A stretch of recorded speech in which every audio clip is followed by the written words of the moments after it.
الرحيم الحمد لله الذي لا يبلغ مدحته القائل ولا يحصي نعماءه العاقل ولا يعطي حقه المجتهد بارئ الخلائق بقدرته ونشر الرياح برحمته والصلاة والسلام على أشرف الأنبياء والمرسلين شفيع المذنبين حبيب إله العالمين أبي القاسم محمد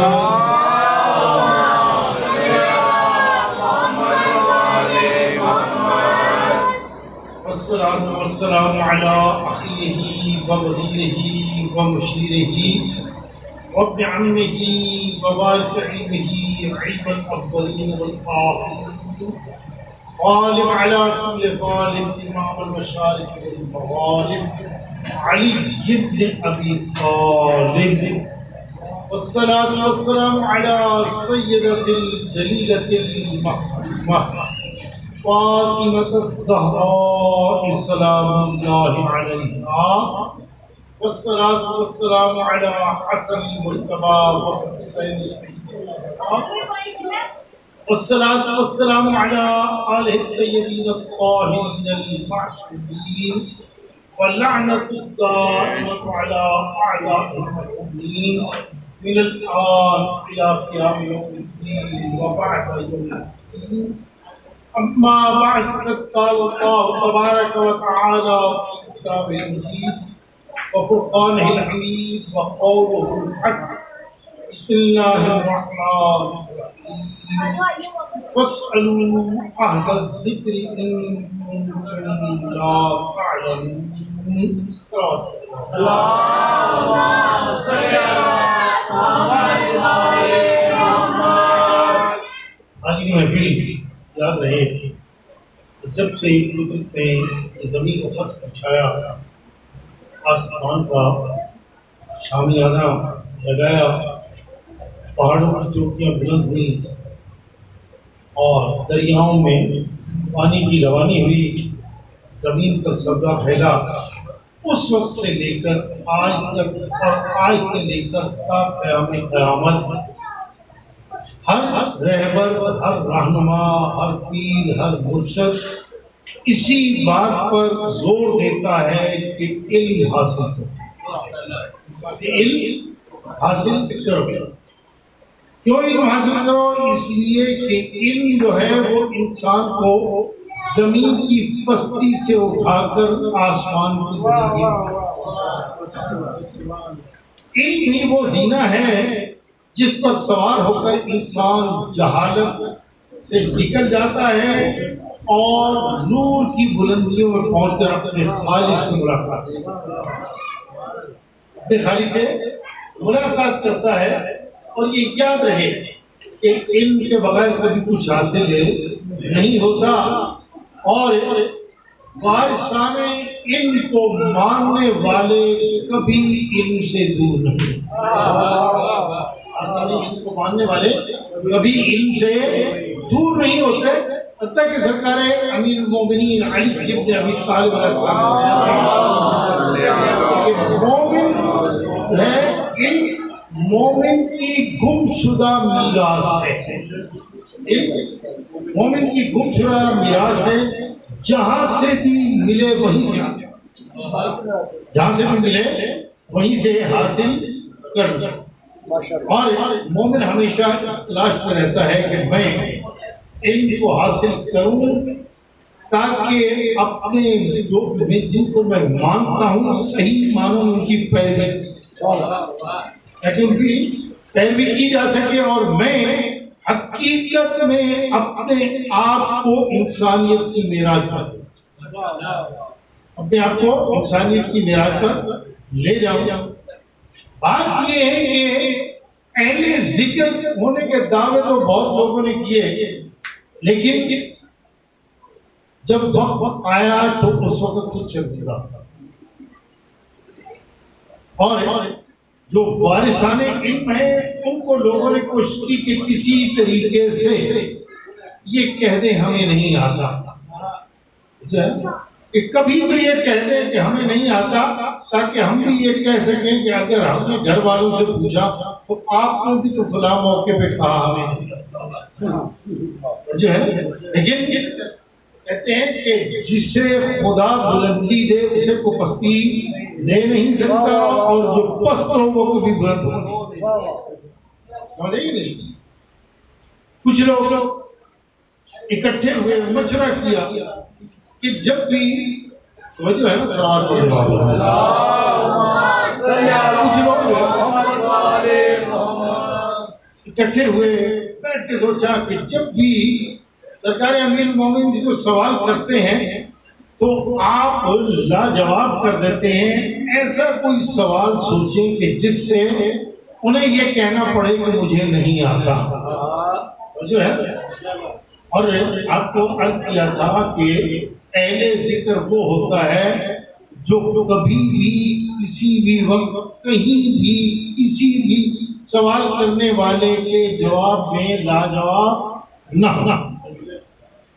اور پھر جس طرح میں نے عرض کیا کہ قرآن پاک کی آیت وہ بھی مطلق ہے، پوری کہتی کہ انسان سوال کرنے والا ہو، تو انہوں نے مشورہ کر کے جناب پختہ اپنا عہد کر کے گئے اور کہا کہ یا علی ایک بکری نے بچہ دیا ہے جو آدھا کتے کی طرح ہے اور آدھا بکری کی طرح ہے، اور جو ہے آدھا کتے کی طرح ہے اور آدھا بکری کی طرح ہے، تو آپ بتائیں وہ حلال ہے یا حرام؟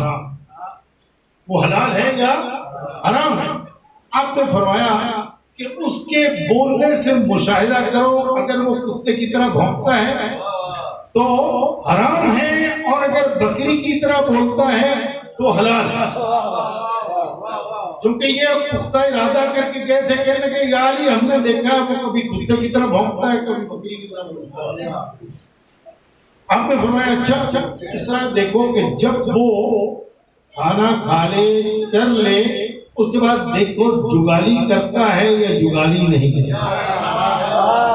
اگر جگالی کرتا ہے تو حلال ہے، اگر جگالی نہیں کرتا تو حرام ہے۔ پختہ عہد کیا اور کہنے کہ یا علی ہم نے یہ بھی کئی مرتبہ مشاہدہ کیا، ہم نے یہ بھی کئی مرتبہ مشاہدہ کیا، کبھی وہ جگالی کرتا ہے کبھی نہیں کرتا۔ آپ کو فرمایا اچھا پھر اس طرح کرو، اس کے بیٹھنے کا انداز دیکھو، اگر وہ حلال جانور کی طرح اگلے پاؤں پر بیٹھتا ہے تو حلال ہے، اگر پچھلے پاؤں پر بیٹھتا ہے تو وہ کتا ہے اور حرام۔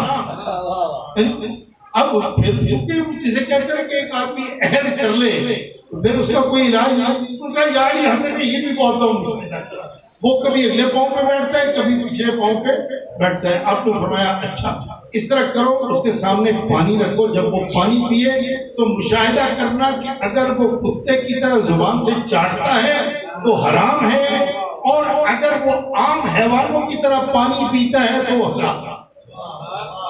اب کہنے لگے کہ جناب ہم نے یہ بھی مشاہدہ کیا وہ کبھی زبان سے چاٹتا ہے کبھی عام حیوانوں کی طرح پانی پیتا، توجہ ہے نا۔ اب عہد کیا ہوا تھا کہ آج ہم نے لاجواب کرنا ہے، لیکن انہیں یہ معلوم نہیں تھا یعنی کہ مدینہ العلم کا جو در ہے وہ کسی کے سامنے جھک نہیں سکتا۔ جواب نہیں سنا تو فرمایا کہ اچھا اس طرح کرو، دیکھو اگر وہ ریوڑ کے آگے آگے چلتا ہے یا ریوڑ کے درمیان میں چلتا ہے تو وہ بکری کا بچہ ہے، بکرے کا بچہ ہے اور حلال ہے، اور اگر پیچھے رہتا ہے اور بھونکتا ہے تو حرام ہے، کیونکہ کتے کا کام ہے پیچھے رہنا اور جیسے ہی حملہ ہو پیچھے رہنا اور جیسے ہی حملہ ہو فرار کر جانا۔ اب انہوں نے کہا جناب ہم نے یہ بھی مشاہدہ کیا، کبھی وہ آگے چلتا ہے کبھی ریوڑ کے درمیان ہوتا ہے کبھی جو ہے وہ ریوڑ کے پیچھے ہوتا ہے۔ اب موقع آ گیا تھا کہ ان لوگوں کو لاجواب کیا جائے۔ آپ نے فرمایا اچھا تم نے سارے مشاہدات کی، تم نے اتنے مشاہدات کیے، تم اس طرح کرو، اس کو ذبح کرو، ذبح کر کے دیکھو، اگر پیٹ میں اوجھری ہے تو حلال ہے، اگر انتڑیاں ہے تو حرام۔ اب نہ کہہ سکے جی ہم نے یہ تو کئی دفعہ مشاہدات کیا ہے، تو یاد رکھے کہ جو حق کے نمائندے کو شرمندہ کرنے کی کوشش کرتا ہے وہ دلیل وہ خود یہ دلیل ہو جاتا ہے، اب نہ کہہ سکے۔ اور یہ تو بہت بڑی بات ہے، سرکار علیہ السلام کی تو بہت بڑی بات ہے۔ اس سے درس کے جو ادنا طالب علم ہیں ان کا بھی کوئی مقابلہ نہیں کر سکتا، جو ہے ان کا بھی کوئی مقابلہ نہیں کر سکتا۔ اس لیے آپ جانتے ہیں اور تاریخ شاہد ہے کہ جناب جنید بغدادی یہ اپنے وقت کے بہت بڑے ولی پیر مرشد گزرے ہیں۔ ان کی حالت یہ تھی کہ ہزاروں کی تعداد میں ان کے مرید تھے، حتیٰ کہ جو اس وقت کا بادشاہ تھا ہارون رشید وہ بھی ان کے مریدوں میں تھا، وہ بھی ان کے مریدوں میں تھا۔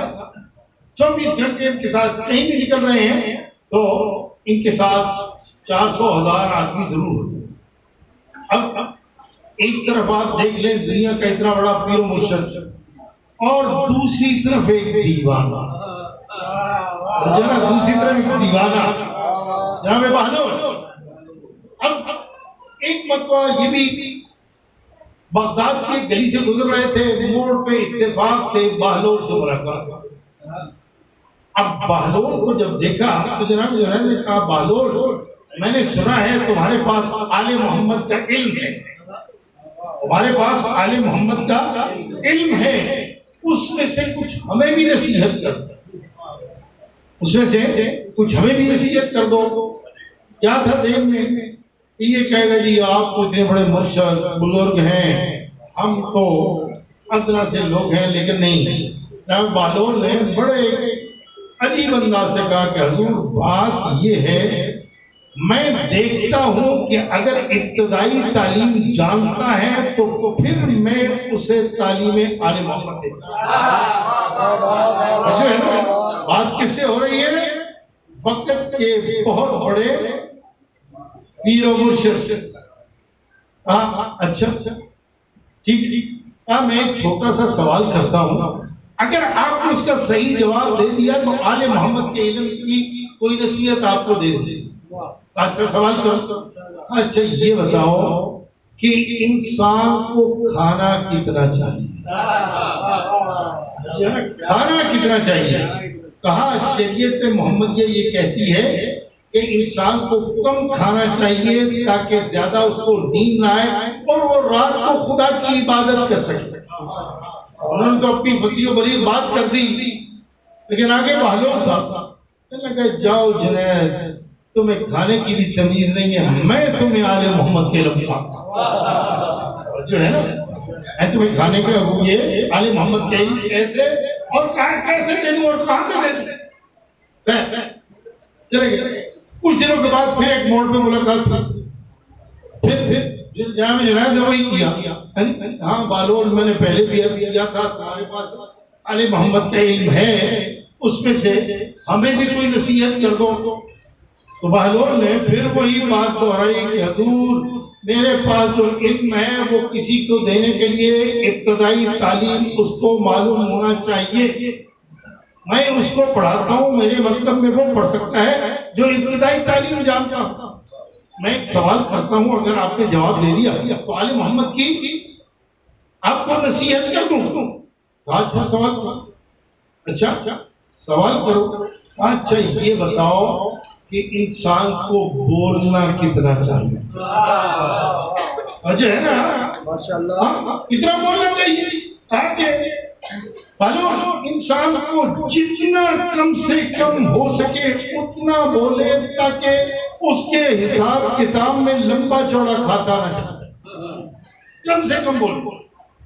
اب جناب بہلول بڑے مفکرانہ انداز میں بولے کہ جنید تو اتنا بڑا پیر و مرشد بنا ہوا ہے اور کہتا ہے کہ مجھے آل محمد کے علم سے کچھ دے دو، نہ تجھے کھانے کی تمیز، نہ تجھے بولنے کی تمیز، آل محمد کے علم میں تجھے کہاں سے، آل محمد کے علم تجھے کہاں سے دے دوں؟ اب یہ تو کہہ کے بہلول چل دیا. اب جناب جنید پیچھے طرف کھانے لگے. مریدین نے کہا حضور یہ علی کا منہج ہے، یہ ایسے بدتمیز ہوتے ہیں، انہیں کوئی تمیز نہیں ہوتی، ایسے کام کا بزرگوں کے ساتھ گستاخی کرتے ہیں. وقت گزر گیا، پھر ایک موڑ پہ ملاقات ہو. بات یہ تھی پیر و مرشد ضرور تھا لیکن جانتا وہ بھی تھا، مجھے ہے نا، جانتا وہ بھی تھا. پھر کہہ دیا یہ ایک دفعہ تمہارے ساتھ ہوگی، 2 دفعہ ہوگی، اس کو بعد کہا نہیں پالو، میں نے پہلے بھی عرض کیا 2 دفعہ، مجھے بھی کچھ آل محمد کی پیچھے دے دو. ہاں میں نے جناب پہلے میں کہا ہے کہ میں اس کو پڑھاؤں گا جو ابتدائی تعلیم سے فارغ ہو. اچھا ایک سوال کرتا ہوں، اگر آپ نے جواب دے دیا، آپ نے جواب دے دیا تو آپ کو آل محمد کے علم سے کچھ دے دوں گا، اگر نہ دیا تو پھر ہاں کرو سوال. اچھا یہ بتاؤ انسان کو سونا کتنا چاہیے؟ جو ہے نا عام باتیں کہنا بالو، لمبی چوڑی باتیں نہیں ہے کہ قرآن فلاں سورت میں کیا اور قرآن کتاب میں کیا، نہیں ہے. یہ کون سی بڑی بات ہے؟ انسان کو کم سونا چاہیے، انسان کو کم سونا چاہیے، اس لیے کہ وہ زیادہ جاگ کر خدا کی عبادت کرے اور قیامت اس کی کامیاب ہو. اب بہلول کو پھر ایک مرتبہ جوش آیا، کہا جنید تجھے پیر و مرشد بننے کا حق حاصل نہیں، نہ تجھے کھانے کی تمیز، نہ تجھے بولنے کی تمیز، اور نہ تجھے سونے کی. یہ کہا اور چل دیا. اب جناب جنید کو غصہ آیا، وہیں سے مریدین کو ساتھ دیا، سیدھے بادشاہ کے دربار میں پہنچے اور جا کے کہا، پوچھا اچھا ہارون رشید نے پوچھا کیا ہوا؟ کہا یہ جو دیوانہ بنا پھر رہا ہے اس کی ہماری توہین کرتا ہے. میری توہین نہیں بلکہ شریعت محمدیہ کی توہین کی ہے، جیسے اس کو بلایا جائے. جب بہلول کو بلایا گیا، دربار لگا ہوا ہے، بہلول پہنچے اور جناب دوسرے لوگوں کے علاوہ بڑے بڑے جید علماء کرام کرسیاں لگائے بیٹھے ہیں. بہلول نے سلام کیا، کسی نے سلام کا جواب دیا. ہارون رشید نے کہا ہاں بہلول تو شریعت محمدیہ کی توہین کرتا ہے؟ بالکل توہین ہوئی، بالکل توہین کی. کہا نہیں، تم نے یہ کہا کہ تمہیں کھانے کی تمیز نہیں، تمہیں بولنے کی تمیز نہیں، تمہیں سونے کی تمیز نہیں. جو علماء بیٹھے ہیں ان سے پوچھو. بہلول نے سب سے وہی سوال کیا اور ایک ایک سوال کرتا رہا، جواب ملتا رہا. ہاں شریعت محمدیہ میں ایسا ہی، شریعت محمدیہ میں ایسا ہی ہے، شریعت محمدیہ یہی کہتی ہے. جب سب سے سن چکے تو جناب بہلول نے کہا کہ میں تو صرف جنید کو سمجھتا تھا، یہاں تو سارے کے سارے ہی سارے کے سارے ہی ایک جیسے ہیں. توجہ ہے نا؟ اب اسے کہا ہارون رشید نے صحیح جواب دو، علماء بیٹھے ہیں، اگر تمہارا جواب صحیح نہ ہوا تو یاد رکھو تم نے شریعت محمدیہ کی توہین کی، علماء کی توہین کی، تمہاری گردن اڑا دی جائے گی. اچھا بسم اللہ، میں جواب دینے کے لیے تیار ہوں. کہا اچھا یہ بتاؤ کھانا کتنا چاہیے؟ جناب بہلول نے فرمایا کہ یاد رکھو اگر رزق حلال ہے تو پیٹ بھر کے کھاؤ، اگر رزق حلال ہے تو پیٹ بھر کے کھاؤ، اگر حرام ہے تو ایک لقمہ بھی مت کھاؤ. تم کہتے ہو کم کھاؤ، اگر وہ کتے کا ایک ٹکڑا ہی نہیں ہو. اب ہر طرف سے صدائی، ہاں بہلول تو صحیح. اچھا دوسری بات بھی کہ انسان کو کتنا بولنا چاہیے. آپ کہتے ہیں کہ کم بولے تاکہ نامہ اعمال میں زیادہ نہ لکھا جائے.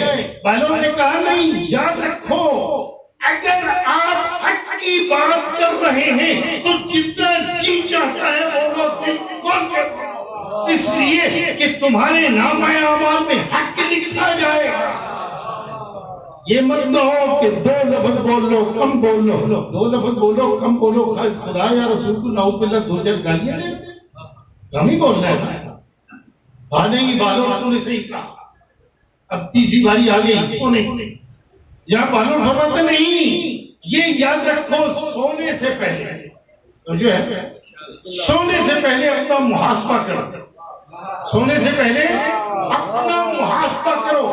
اگر کسی کا یا خدا کا حق تمہاری گردن پہ ہے تو اسے ادا کر کے سو. اگر کسی کا حق یا خدا کا حق تمہاری گردن پہ ہے تو اس کو ادا کر کے سو. ایسا نہ ہو کہ تھوڑا سونے کے چکر میں بہت سارے تھوڑی دیر کے لیے سوئے دوبارہ اٹھ نہ سکے. نہیں، اپنا دامن پاک کر کے پھر سو جاؤ. جتنی جی چاہتا ہے سو. جب اتنا کہنا تھا ہر طرف سے بابا کی سزائیں آئیں اور جناب جنید اپنی جگہ سے اٹھتے اور آ کے جناب بہلول کے ہاتھ کو چوم کے کہتے ہیں بہلول تو نے سچ کہا تھا.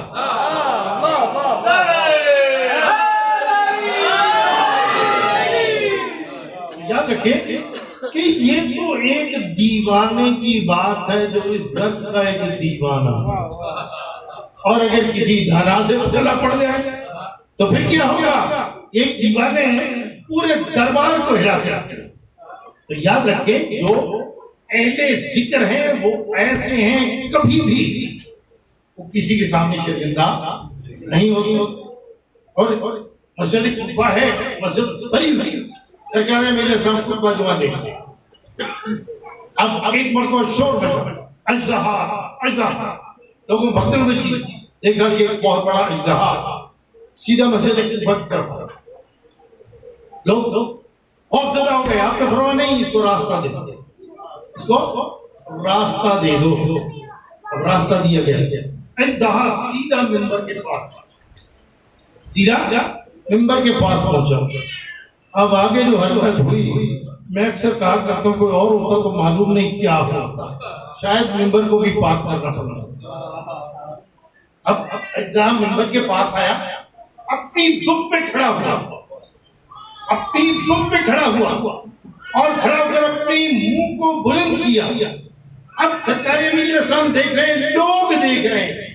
سرکار امیر علیہ السلام نے بجائے اس کے پیچھے ہوتے نہیں، اس کے قریب کان کر، اس کے منہ کے قریب کان کر دیے. لوگوں نے سنا ایک عجیب سیٹی کسی آواز آئی، آپ نے سنا. اس کے بعد سرکار امیر علیہ السلام نے بھی اپنے منہ سے اسی طرح کی ایک آواز،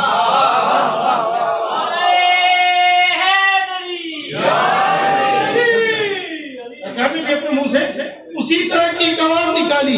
جب آواز نکالی کہا بیٹھا، نیچے ہوا اور واپس چلا گیا. جب اجزہا چلا گیا، اب لوگوں کے جب حواس درست میں پوچھا یا علی ہم آپ سے عجیب و غریب باتیں دیکھتے ہیں، کیا جب وہ اجزہا اٹھا تھا آپ کے قریب آ رہا تھا آپ خوفزدہ نہیں ہوئے؟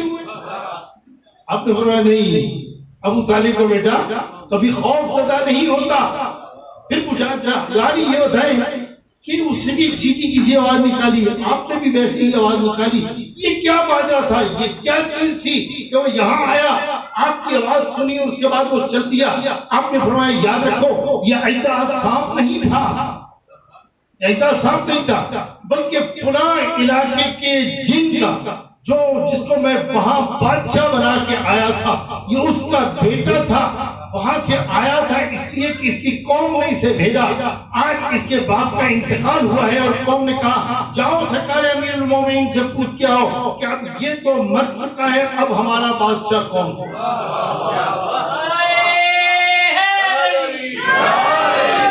اب ہمارا بادشاہ کون ہوگا؟ تو میں نے اسے کہا کہ ہم آپ کو بادشاہ بناتے ہیں، ہم آپ کو بادشاہ بناتے ہیں. تو یاد رکھیں اہل ذکر کے سامنے یہ نہیں کہ انسان آ کے سوال کرے، جو بھی سوال کرے، جب بھی سوال کرے، جہاں بھی سوال کرے، وہ کبھی یہ نہیں کہتے مجھے نہیں آتا، کبھی یہ نہیں کہتے مجھے نہیں آتا. لوگ بڑی بڑی باتیں بناتے ہیں، لیکن اہل ذکر کے جب آگے سے جواب آتا ہے تو پھر منہ دکھانے کی جگہ نہیں آتی، جو ہے منہ دکھانے کی جگہ نہیں رہتی، پھر بھاگتے. تاریخ شاید ہے ایک شخص جودہ ابن درہم تاریخ میں جوتا ابن درہم اس شخص نے ایک شیشی میں مٹی پانی رکھا اتفاق سے. آپ کو معلوم ہے کہ مٹی کہیں پانی ملی ادھر پڑی رہے اس میں کیڑے پیدا ہو گئے. اس میں کیڑے پیدا ہو گئے. اب اس نے جناب مشہور کر دیا کہ یہ دیکھو یہ کیڑے میں نے پیدا کیے، میں ان کا خالق، یہ میں نے بنایا.